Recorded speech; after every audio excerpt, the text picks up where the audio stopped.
Syederalun beredar di media sosial video rekaman CCTV aksi pencurian di sebuah toko. Dalam video viral tampak seorang pria menggunakan pakaian rapi masuk ke dalam sebuah toko elektronik di Jalan Gatot Subroto, Kota Medan, Sumatera Utara. Pria yang menggunakan kemeja putih itu lantas melihat-lihat ke dalam toko elektronik tersebut. Ia diduga mencuri jam tangan karyawan elektronik bernama Novi. Diketahui peristiwa terjadi pada Kamis 30 Maret 2023. Sosok pria berpakaian rapi tersebut adalah seorang anggota DPRD dari fraksi PDIP. Aksi dugaan pencurian itu pun terekam kamera CCTV.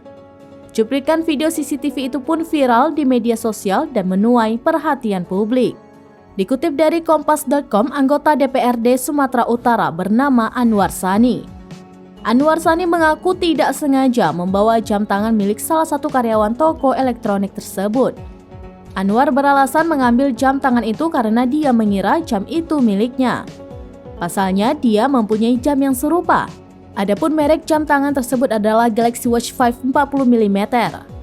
Mengetahui kejadian itu, Novi selanjutnya melaporkan peristiwa ini ke Polsek Medan Baru dengan nomor laporannya LP-323-4-2023-SU Polrestabes Medan SPKT-Sek Medan Baru.